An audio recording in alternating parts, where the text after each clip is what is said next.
পুরো power use না করেই নর্থ ইস্ট বধ করা হলো। আর আশিস রায়, আজকে আশিস রায়েরই দিন। আশিস রায়ের কথা বলতেই হয়। আশিস রায় আজকে অসাধারণ পারফরমেন্স করেছে, মিস পাস করেছে, পাস ঠিক মতো দিতে পারেনি, ঠিক আছে, ওর কাজ সেটা ছিল না। ওর কাজ ছিল ডিফেন্সটাকে সামলানো। একা টম আলডেড সামলাতে পারতো না, সেই জন্য ও ছিল পাশে এবং ওর 100%-এর বেশি দিয়েছে। এবং টম আলডেড অসাধারণ। টম আলডেড আজকে যা খেলেছে, তো অনেকেই বলছিল ওর নেতৃত্ব দেওয়ার ক্ষমতা নেই ইত্যাদি ইত্যাদি, কিন্তু আজকে প্রমাণ করে দিয়েছে যে ও one of the best defender. Dipendu কোনো ভুল করেনি, যা যা বলা হয়েছিল মলিনার ওপর ভরসা দেখিয়েছে। বাচ্চা ছেলে, ও সেই ভরসা 100% রাখতে সক্ষম হয়েছে। লিস্টন প্রচুর সুযোগ পেয়েছিল, একাই 4টে গোল করতে পারতো, কিন্তু ও একটা গোল করেছে, সেটাও অসাধারণ গোল করেছে। মনবীরের উইং দিয়ে যে দৌড়টা, সেটাকে পুরোপুরি অফ করে দিয়েছিল, যেটা আমি বলেছিলাম যে উইং দিয়ে খুব বেশি মনবীরকে অন্তত দৌড়তে দেবে না, লিস্টন বেরিয়ে যাবে। কিন্তু মনবীর হঠাৎ আউট অফ নাথিং মাঝখান দিয়ে ঢুকে গিয়ে একটা দুর্ধর্ষ ফিনিশ করে দিয়ে বেরিয়ে চলে এলো। ওই ফিনিশটা ছাড়া ওরা মনবীরকে আজকে খেলতেই দেয়নি। ওই জন্য মনবীর ওদিক দিয়ে না গিয়ে মাঝখানে, ও তো স্ট্রাইকারও খেলতো, মানে স্ট্রাইকারই খেলে ইন্ডিয়া টিমে, তো স্ট্রাইকার সুলভ মাঝখান দিয়ে গিয়ে গোলটা করে দিয়ে বেরিয়ে চলে এসছে। দিমি প্রচণ্ড খেটেছে। দিমি একটা গোল পেতেও পারতো, কিন্তু গোলটা ব্যাড লাক বলবো, যে গোলকিপার অসাধারণ সেভ করে দিয়েছে। ম্যাকলারেনকে যথারীতি খুঁজে পাওয়া যায়নি, আজকে বল সাপ্লাই করা হয়নি সেরকম নয়, ম্যাকলারেন সেরকম পজিশনে ঠিক পৌঁছতে পারছিল না। ম্যাকলারেন এখনও বুঝতে পারছে না যে পাসগুলো কীরকম আসবে, কোন স্পিডে আসবে, কোন জায়গায় আসবে। ম্যাকলারেনকে প্লেয়াররা বুঝতে পারছে না, আর ম্যাকলারেনও প্লেয়ারদের পাসটা বুঝতে পারছে না। বিশাল কাইত অসাধারণ। বিশাল কাইত আজকে 2টো শিওর গোল সেভ করেছে। ওর ওই 2টো অসাধারণ সেভ না হলে আজকে ক্লিনশিট রাখাটা মুশকিল হতো। তার মধ্যে একটাও গোল, যে কোনো একটা গোল হয়ে যেতেই পারতো। গ্রেগ স্টুয়ার্ট নেমেছিল ঠিকই, কিন্তু ততক্ষণে খেলা যা হওয়ার হয়ে গেছে, ওখান থেকে ফিরে আসা নর্থ ইস্টের পক্ষে সম্ভব ছিল না। তবে আজকে যে অ্যালবার্টো রড্রিগেজ নেই, তার ফলে ওরা 2-1বার পেনাল্টি বক্সে ঢুকে পড়েছিল, কিন্তু কখনোই মনে হয়নি যে মোহনবাগান ডিফেন্স ভেঙে পড়ছে বা মোহনবাগান ডিফেন্সকে ফাল করে দিচ্ছে, সেটা মনে হয়নি।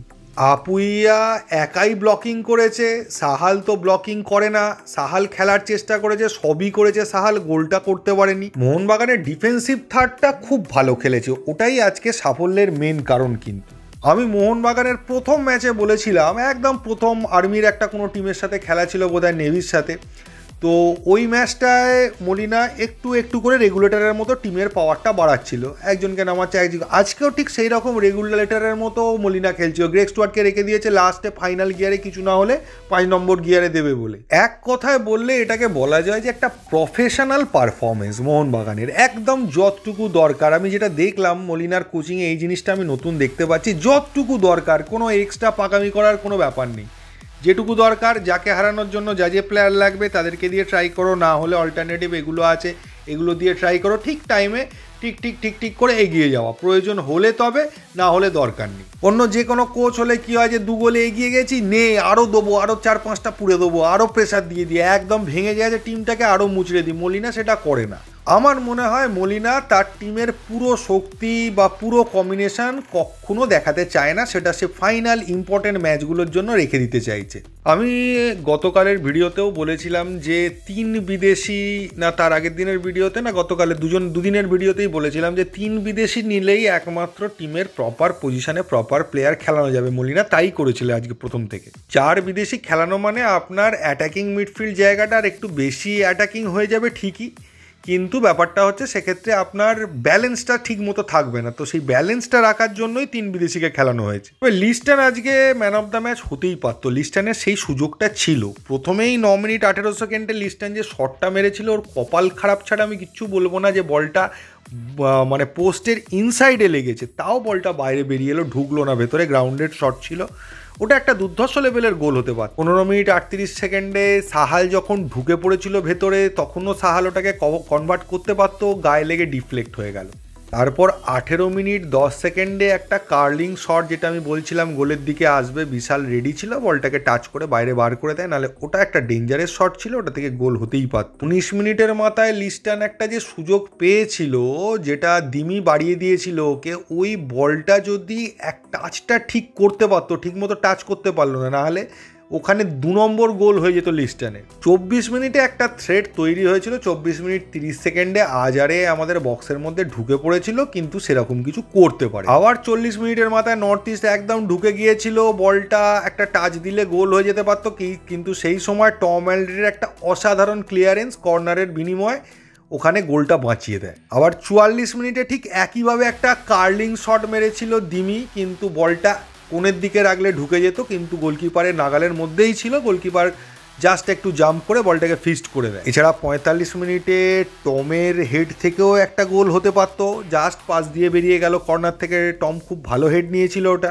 45 মিনিটে দিমি পৌঁছে যাচ্ছিল, সেই মুহূর্তে ওদের প্লেয়ার পা দিয়ে বাঁচিয়ে দেয়, ডিফেন্স করে দেয়। 50 মিনিটে লিস্টন পেনাল্টি বক্সের মধ্যে পেছন থেকে একটা ডিফ্লেক্টেড বল আসছিল, ল্যান্ড করলো, বলের ওপর পা দিয়ে উল্টে পড়েই গেল, ওখান থেকে শট মারলে গোল ফাঁকা ছিল, গোলকিপার ছাড়া কেউ ছিল না, বাকিরা মাটিতে শুয়েছিল, সব এদিক ওদিক পড়েছিল, মারলেই গোল হয়ে যেত। কিন্তু সহজ সুযোগ লিস্টন পারে না, এটা আমরা সবাই জানি যে সহজ ওকে গোলের সামনে দিন, গোলকিপারকে একা রেখে দিন, ও বাইরে মেরে দেবে বা পড়ে যাবে, এসব হবে। 4-5টা প্লেয়ার দিয়ে দিন যেখান থেকে মারা মনে হচ্ছে অসম্ভব, ও একটা শট মারবে, গোলে ঢুকিয়ে দেবে। 53 মিনিটে আমার মনে হয়েছিল সব থেকে ডেঞ্জারাস সিচুয়েশনটা, একটা বল গোলের দিকে এসছিল, বিশাল সেটাকে সেভ করে, বলটা ডিফ্লেক্টেড হয়ে আলাদিন আজারের পায়ে বল, একদম সামনে ফাঁকা গোল, আলাদিন আজারে ওপর দিয়ে উড়িয়ে দিয়েছিল। ওই জায়গাটা আমার মনে হয়েছিল যদি গোলে রাখতো শিওর একটা গোল আমরা খেতাম। এমনিতে ম্যাচে পুরোটাই মোহনবাগানের ডমিনেশন ছিল, কিন্তু মোহনবাগান যে পুরোপুরি অ্যাটাক করছিল তাও নয়, মোহনবাগান অ্যাটাক করার চেষ্টা করছিল, ওদের ডিফেন্স আটকে দিচ্ছিল, ওরা অ্যাটাক করার চেষ্টা করছিল, মোহনবাগান ডিফেন্স আটকে দিচ্ছিল। কিন্তু 65 মিনিটে মনবীর যে ওই ঢুকে গিয়ে সাইড লাইন থেকে হঠাৎ ভেতর দিকে ঢুকে গিয়ে আড়াআড়ি শটে ঢুকিয়ে দেবে ভেতরে, ওটা কেউ ভাবেনি, কিন্তু ওটা হওয়ার পর থেকে মোহনবাগান শো শুরু হয়ে গেল। তারপরে মোহনবাগানের অ্যাটাক আরও বাড়তে শুরু করলো, কারণ নর্থ ইস্টের একটা তাগিদ সামান্য হলেও তৈরি হয়েছিল গোল করার, কিন্তু ওরা আবার খেলা শেষ হওয়ার অনেক আগেই বুঝে গেছিলো যে আমরা খুব একটা কিছু করতে পারবো না। তার 5 মিনিটের মধ্যে 70 মিনিট 40 সেকেন্ডে লিস্টনের আবার অনবদ্য একটা গোল। তবে এরপরে 74 মিনিটে নর্থ ইস্ট একবার পেনাল্টি বক্সে ঢুকে পড়ে ডেঞ্জারের সিচুয়েশান করে দিয়েছিল, মানে সেই গোল হয়ে যাবে, ওকে ঠেকিয়ে দিলে কোনো রকমে সেটা সেভ হয়ে যায়। আর 82 মিনিট 38 সেকেন্ডে বিশাল একটা অনবদ্য সেভ করে ভিড়ের মধ্যে থেকে, ওই শটটা সেভ না করলে ওখানেও কিন্তু একটা গোল হওয়ার চান্স ছিল। মোটমাট নর্থ ইস্ট 3বার বলতে পারেন গোল করার সুযোগ পেয়েছিল, 2বার বিশালের দয়ায় বেঁচে গেছে, একবার আলাদিন আজারে ওপরে উড়িয়ে দিয়েছে। তাছাড়া সেইভাবে কোনো বল থেকে গোল হওয়ার মতো সিচুয়েশান তৈরি হয়নি। আর মোহনবাগানের ক্ষেত্রে লিস্টন একাই 5বার সুযোগ পেয়েছিল গোল করার। লিস্টনকে অ্যাকিউরেসি বাড়াতে হবে এই প্রত্যেকটা ম্যাচে। অবশ্যই এটাও ঘটনা, দেখুন অন্য কোনো প্লেয়ার হলে কিন্তু 2 কি 3টে সুযোগ তৈরি করতে পারতো, ও নিজের ক্রেডিটেই সুযোগগুলো তৈরি করে, কিন্তু এমন জায়গা থেকে মিস করে না, খারাপ লাগে যে নিজের সুযোগটা তৈরি করলো, এখান থেকে তো গোল হয়, অপোনেন্ট টিম তো এরকম সুযোগ তৈরিই করতে পারে না, ও তৈরি করে ফেলছে কিন্তু গোল করতে পারছে না। জেমি ম্যাকলারেনকে দেখে খারাপ লাগছে, বেচারা কি করবে বুঝতে পারছে না, প্রচুর চেষ্টা করছে কিন্তু কোথাওই কিছু করতে পারছে না, বলে টাচই লাগাতে পারছে হয়তো সারা ম্যাচে 10টাও টাচ হয়তো পাচ্ছে না। ভেবেছিল এ লিগের থেকে আইএসএল অনেক নিচু লেভেলের লিগ হবে, এসে দেখছে তো এ লিগের থেকেও শক্ত লিগ মনে হচ্ছে, এরকম সিচুয়েশন ওর হয়ে গেছে। মিশন কমপ্লিট, আজকে এনজয় করার দিন, আর কিছু বলার নেই, পরে কেরালা ব্লাস্টার ঘরের মাঠে বুঝে নেওয়া যাবে। এখন এনজয় করুন, সামনের শনিবার আবার নেক্সট খেলা আছে, এই জয়টা তাড়িয়ে তাড়িয়ে এনজয় করতে হবে।